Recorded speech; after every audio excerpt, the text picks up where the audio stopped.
Hello friends, എല്ലാവർക്കും Sunitha kitchen ബ്ലോഗിലേക്ക് സ്വാഗതം. ഇന്ന് നല്ല ടേസ്റ്റി ആയിട്ടുള്ള നല്ല പഞ്ഞി പോലത്തെ പത്തിരി ഉണ്ടാക്കുന്ന വീഡിയോ ആയിട്ടാണ് വന്നിരിക്കുന്നത്.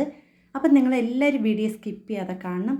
വീഡിയോ കണ്ടുകൊണ്ടിരിക്കുമ്പോൾ ഇഷ്ടപ്പെടുകയാണെങ്കിൽ എൻ്റെ ചാനലൊന്ന് സബ്സ്ക്രൈബ് ചെയ്ത് സപ്പോർട്ട് ചെയ്യണേ. അപ്പോൾ ഇത് തയ്യാറാക്കാൻ വേണ്ടി ഞാൻ ഇവിടെ ഒരു ബൗളിലേക്ക് 1/2 കപ്പ് അളവിൽ അരിപ്പൊടിയാണ് എടുത്തിരിക്കുന്നത്.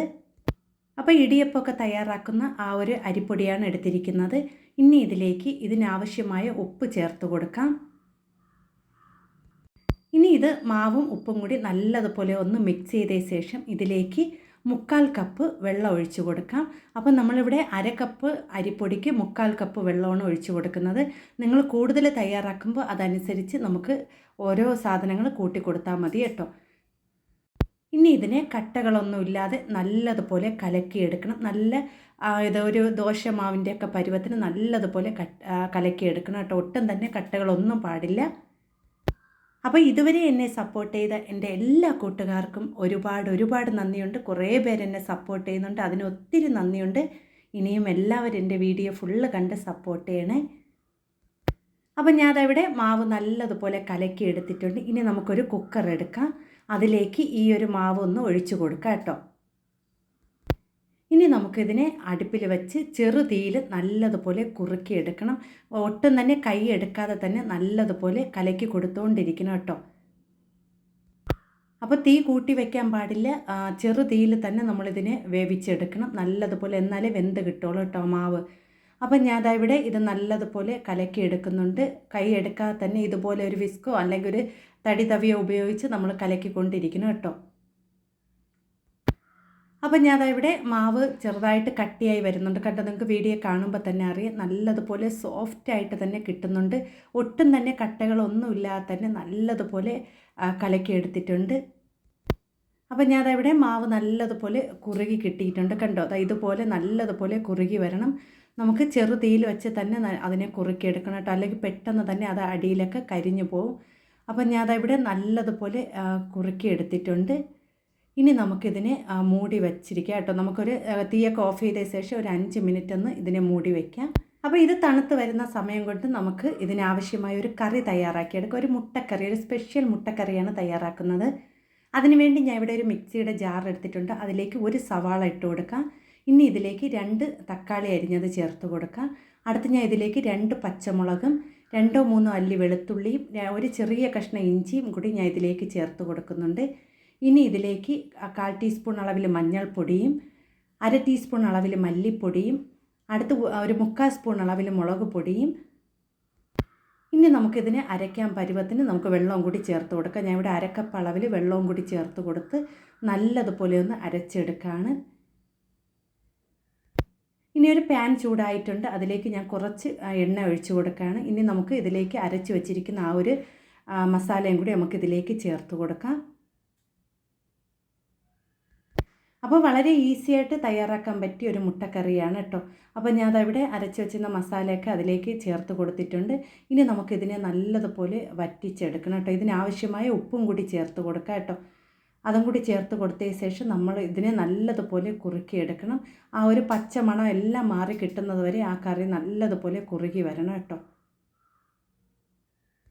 അപ്പം ഞാനവിടെ ഇതിലേക്ക് ആവശ്യത്തിന് ഉപ്പും കൂടി ചേർത്തിട്ടുണ്ട്. ഇനി നമുക്കിത് ചെറുതീയിൽ വെച്ച് നല്ലതുപോലെ ഒന്ന് വേവിച്ചെടുക്കണം. ആ തക്കാളിയും അതുപോലെ തന്നെ സവാളൊക്കെ നല്ലതുപോലെ വെന്ത് ആ ഒരു അരപ്പൊക്കെ വെന്ത് വരണം കേട്ടോ. എങ്കിൽ നമ്മൾ അല്ലെങ്കിൽ അതിൻ്റെ പച്ചമണമൊക്കെ അടിക്കും. അപ്പം ഞാനവിടെ നല്ലതുപോലെ കുറുകി വരുന്നുണ്ട് കണ്ടോ. നിങ്ങൾക്ക് ആ കറി കാണുമ്പോൾ തന്നെ അറിയാം നല്ലതുപോലെ ആ വെള്ളമൊക്കെ വറ്റി വന്നിട്ടുണ്ട്. ഇനി നമുക്കിതിലേക്ക് 2 മുട്ട പൊട്ടിച്ചൊഴിച്ച് കൊടുക്കാം കേട്ടോ. അപ്പോൾ ഞാൻ ഓരോ മുട്ട വീതമാണ് ആദ്യം ഒഴിച്ച് കൊടുക്കുന്നത് കേട്ടോ.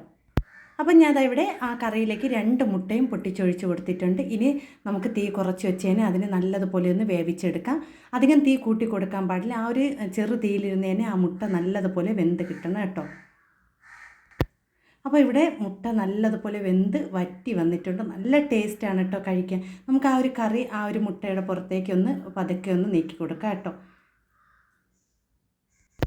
അപ്പോൾ അങ്ങനെ നല്ല സ്വാദിഷ്ടമായ സ്പെഷ്യൽ മുട്ടക്കറി ഇവിടെ തയ്യാറായിട്ടുണ്ട്. ഇനി നമുക്ക് പത്തിരി ഉണ്ടാക്കാം കേട്ടോ.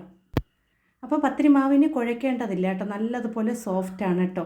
ഇനി നമുക്കിതിനെ ഉരുട്ടി ചെറിയ ചെറിയ ബോൾസാക്കി ഉരുട്ടിയെടുക്കാം കേട്ടോ. അപ്പോൾ ഞാൻ ഇതിവിടെ 1/2 കപ്പ് മാവിൽ 4 പത്തിരിയാണ് തയ്യാറാക്കി എടുക്കുന്നത്. ഇതുപോലെ ഓരോ ബോൾസാക്കി ഉരുട്ടിയെടുത്തിട്ടുണ്ട്. ഇനി നമുക്കിതിനെ ഒന്ന് പരത്തിയെടുക്കണം. അപ്പം ഞാനവിടെ ഇത് കുഴച്ചൊന്നും എടുത്തില്ല, ഇത് മാവ് ഇതുപോലെ ഒന്ന് ഉരുട്ടി മാത്രമേ എടുത്തുള്ളൂ കേട്ടോ. അപ്പോൾ ഇനി നമുക്കൊരു ഇത് കട്ടിംഗ് ബോർഡ് എടുത്തിട്ടുണ്ട്. ഞാൻ അതിലേക്ക് ഒരു ഷീറ്റാണ് ഇട്ട് കൊടുക്കുന്നത്, ഇതുപോലത്തെ ഒരു കട്ടിയുള്ള ഷീറ്റാണ് ഇട്ട് കൊടുക്കുന്നത്. ഇനി അതിലേക്ക് ഒന്ന് എണ്ണ തടവി കൊടുക്കാം. അപ്പോൾ നല്ലതുപോലെ ഒന്ന് എണ്ണ തടവി കൊടുത്തതിന് ശേഷം നമുക്ക് ഇതിൽ ഓരോ ഉരുള വീതം വെച്ച് കൊടുക്കാം കേട്ടോ. അപ്പോൾ ഞാനതവിടെ ഒരു ഉരുള എടുത്ത് വെച്ചിട്ടുണ്ട്. ഇനി അതിൻ്റെ പുറത്തേക്ക് ഒരു കട്ടിയുള്ള ഇതുപോലത്തെ ഒരു കവറും കൂടി നമുക്ക് വെച്ച് കൊടുക്കാം കേട്ടോ. അതിനുശേഷം നമുക്ക് പതുക്കെ ഒന്ന് പരത്തിയെടുക്കാം കേട്ടോ.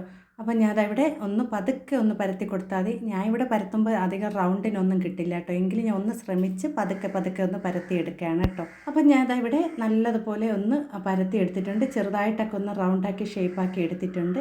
ഇനി നമുക്ക് ഇതിനെ ഒന്ന് പതുക്കെ ഒരു കവറ് മാറ്റിയ ശേഷം ഇളക്കിയെടുക്കാം കേട്ടോ. അപ്പോൾ പത്തിരി നല്ലതുപോലെ ഇളകി വന്നിട്ടുണ്ട് കണ്ടോ. നമ്മൾ ആ എണ്ണയൊക്കെ തടവി വെച്ചിരിക്കുന്നതുകൊണ്ട് തന്നെ ഒട്ടും തന്നെ ഒട്ടി പിടിക്കില്ല കേട്ടോ. ഇനി നമുക്കിതിനെ ഒന്ന് ചുട്ടെടുക്കാം. അപ്പോൾ ഞാൻ അധികം വലിപ്പത്തിലല്ല പത്തിരി തയ്യാറാക്കി എടുത്തത്, അപ്പോൾ ഈ ഒരു അളവിലാണ് ഞാൻ പത്തിരി തയ്യാറാക്കി എടുത്തത് കേട്ടോ. ഇനി ഇതിനെ ഒന്ന് തിരിച്ചിട്ട് കൊടുക്കാം. അങ്ങനെ തിരിച്ച് മറിച്ചിട്ട് അതിനെ നല്ലതുപോലെ ഒന്ന് വേവിച്ചെടുക്കാം കേട്ടോ. ഞാൻ തീ കുറച്ച് വെച്ചാണ് നമ്മൾ വേവിച്ചെടുക്കുന്നത്. അപ്പോൾ അധികം ഞാൻ പത്തിരിയൊക്കെ തയ്യാറാക്കിയിട്ടും ശരിയായിട്ടില്ല കേട്ടോ, ഇതിന് മുമ്പൊക്കെ ചെയ്തിട്ട്. പക്ഷേ ഇത് എനിക്ക് പെട്ടെന്ന് തന്നെ ശരിയായി കിട്ടിയിട്ടുണ്ട്. അതുകൊണ്ട് തന്നെ ഞാൻ അധികം പത്തിരി ഉണ്ടാക്കാറില്ലായിരുന്നു. അപ്പോൾ ഇപ്പോൾ എനിക്ക് നല്ലതുപോലെ എളുപ്പത്തിൽ തന്നെ അത് തയ്യാറാക്കി എടുക്കാൻ പറ്റി കേട്ടോ. അപ്പോൾ നിങ്ങൾ ഇതുപോലെ ഒന്ന് ചെയ്ത് നോക്കണം കേട്ടോ. അധികം കുഴച്ചൊന്നും ബുദ്ധിമുട്ടണ്ട, നമുക്ക് വളരെ എളുപ്പത്തിൽ തന്നെ നല്ല സോഫ്റ്റായിട്ടുള്ള പത്തിരി തയ്യാറാക്കി എടുക്കാൻ പറ്റും. അപ്പോൾ ഇതിവിടെ നല്ലതുപോലെ വെന്ത് കിട്ടിയിട്ടുണ്ട്. ഇനി നമുക്കിതൊരു പാത്രത്തിലേക്ക് മാറ്റാം കേട്ടോ. ഇതുപോലെ തന്നെ ബാക്കിയിരിക്കുന്ന എല്ലാം നമുക്ക്. അപ്പോൾ ഞാനവിടെ ബാക്കിയിരിക്കുന്ന ഒരു 4 പത്തിരിയും തയ്യാറാക്കി എടുത്തിട്ടുണ്ട് കേട്ടോ. ഞാൻ ഇവിടെ കുറച്ച് അളവിൽ മാത്രമേ തയ്യാറാക്കി എടുത്തുള്ളൂ കേട്ടോ. അപ്പോൾ ഇതുപോലെ തിരിച്ച് മറിച്ചിട്ട് ഞാൻ വേവിച്ചെടുക്കുകയാണ്. അങ്ങനെ നല്ല സ്വാദിഷ്ടമായ പത്തിരി മുട്ടക്കറി ഇവിടെ തയ്യാറായിട്ടുണ്ട്. ഇതെല്ലാവരും ഒരിക്കലെങ്കിലും തയ്യാറാക്കി നോക്കാം. വീഡിയോ ഇഷ്ടപ്പെട്ട ഒന്ന് ലൈക്ക് ചെയ്ത് സപ്പോർട്ട് ചെയ്യുക. പുതിയ കൂട്ടുകാർ ആരെങ്കിലും എൻ്റെ വീഡിയോ കാണുന്നുണ്ടെങ്കിൽ ഒന്ന് സബ്സ്ക്രൈബും കൂടി ചെയ്യണേ.